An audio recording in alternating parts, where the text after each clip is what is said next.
Robert Pirsig said, "The truth knocks on the door and you say, 'Go away. I'm looking for the truth,' and so it goes away." I've done it many times, and I still don't know why. Maybe because I have my own idea of truth, and the truth that was knocking at my door was rejected because it conflicted with my idea of truth. And of course my idea of truth was incorrect. And it never is correct because something in me prevent to understand the truth, my emotions, my idea of the world, even my idea of myself is often conflict with the truth, with the idea of others about me. And I've been climbing the wrong mountains for many decades. And I was thinking why I selected this particular mountain to climb. I don't know, because of stubbornness, because I thought I know everything there was supposed to know. When you're young, you have this arrogance. That's what I had. I listen only to myself, and I look for the truth, for the pieces of it that would justify my desire to climb this particular mountain. And after decades, when I saw the top of the mountain, I suddenly realized it was a wrong mountain to climb. And I found myself in a place I don't belong, making sacrifices nobody asked me to make. And I had several choices, or to descend back and find the right mountain to climb again, or pretend that everything is good. I think there's nothing worse than to change your life, because I can change my life, we all can change our life. And there's nothing worse than change yourself after decades of creating, of building the character. And I know I can do that, but you have to die to be able to be born. You have to disregard all your foolish notions, all your ideas about life, everything, and to be born again. And I have to descend now back, and on my way to descend, have to meet the ghosts from my past, all those ideas that helped me to climb the wrong mountain, all those truths that turned out to be lies that I kept propagating to lullaby my consciousness, because I knew something was wrong with that, but I kept doing it. And it's funny, I even tried to redefine quality by overrating myself while diminishing of other people's opinion. The truth is, when you are able to face it, it's not only to face it, but to be able to reject those lies that you build your character from. The scary part is this: what if my character mostly built out of lies? Why if my character has no truth or very, very little?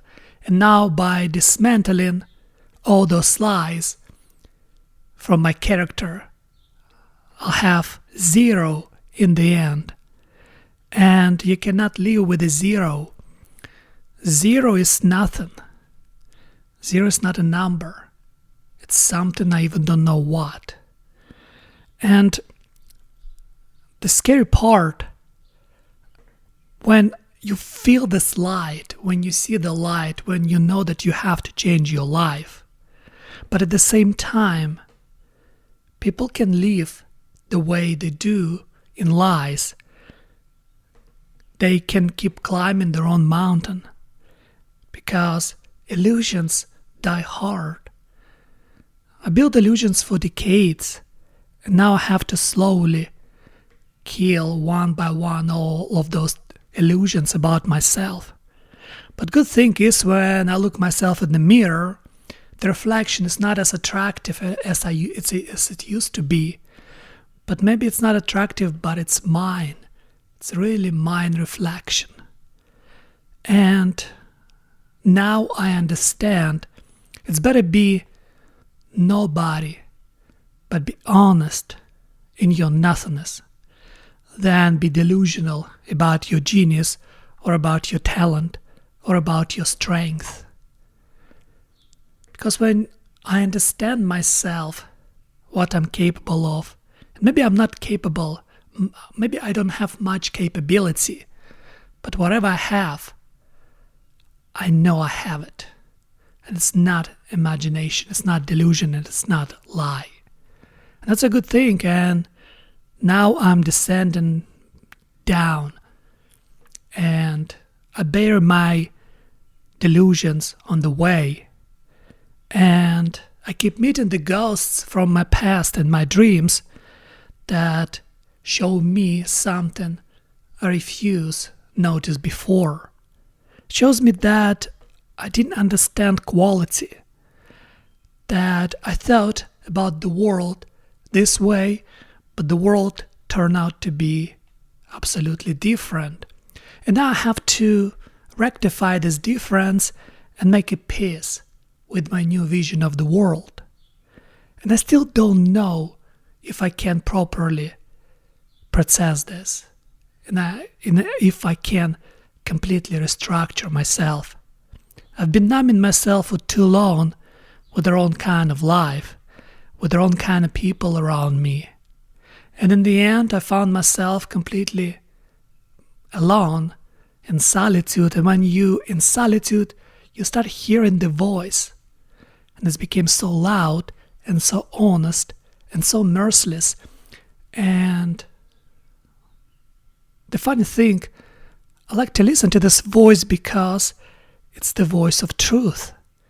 And it's finally, for the first time in decades, when the truth knocked at my door, I opened the door and let it in. And it's not pleasant because it started telling me the story of my life and why I decided to climb this round mountain in the first place. And I have to listen, and I have to reckon with this, because there's no other options. Because the truth is merciless. It must be merciless. Lies, they lullaby. Lies, they make you comfortable. Lies, that tells you what you want to hear. Truth never does. Truth tells you quite opposite. And even if you tell that I don't want to hear that, you're still hearing that. Because that's what truth does. Truth is the best interlocutor. It's very eloquent in expressing itself. And you just have to listen and listen and listen while descending down. Because I don't want to be on the mountain that doesn't belong to me. I don't want to be on the wrong kind of mountain. And what's the point to persist in something that you know is not right? That you know is not a part of you, it's not a part of your life, it's not a part of your world, that you made a mistake, and then you were too stubborn to admit it. And the stubbornness, because of the stubbornness, I lost years of my life. And to be able to gain those years back, it's impossible. But what I can do, try to correct myself by descending.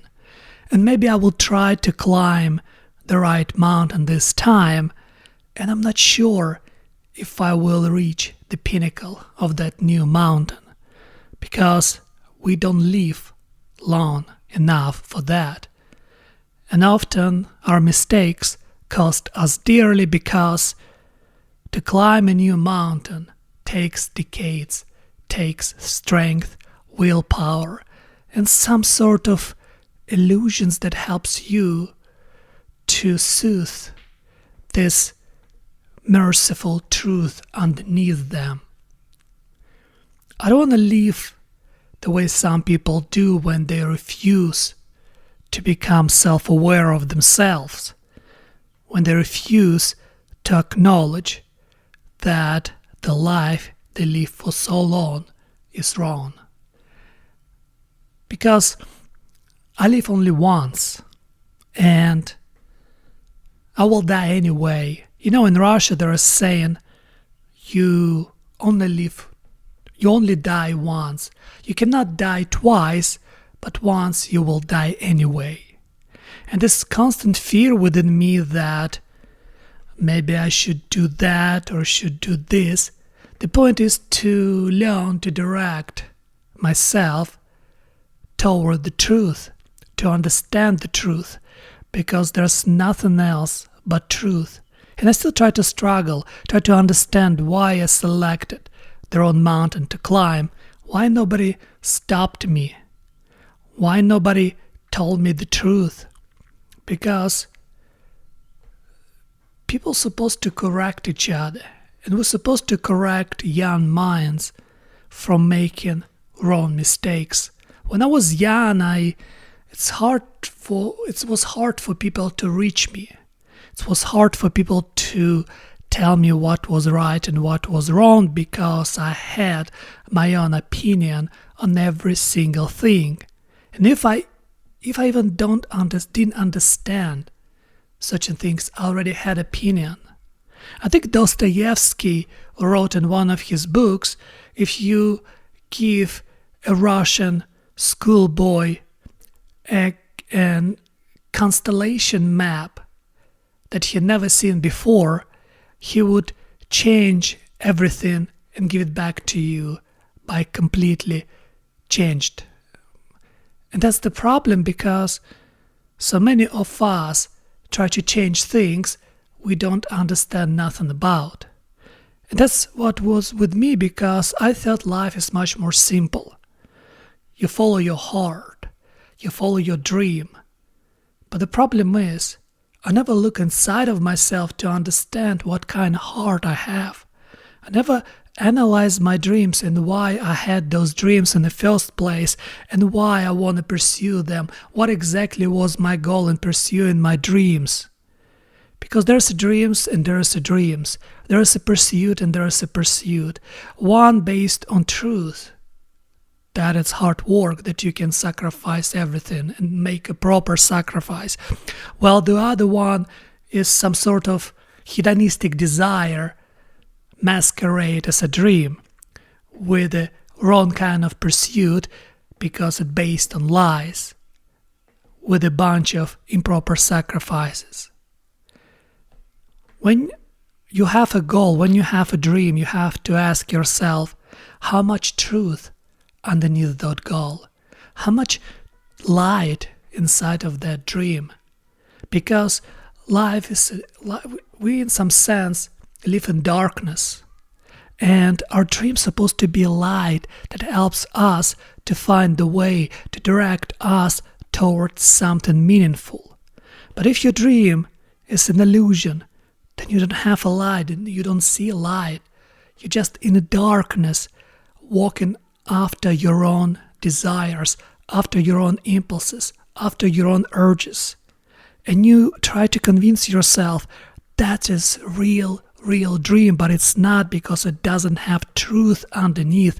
And without truth, everything becomes irrelevant, and you can climb the mountain as much as you want, but eventually you will realize it was the wrong mountain to climb. And you find the top where you not belong to, making sacrifices no one asked you to make. That's what happened to me, and now I have to learn how to descend from that mountain.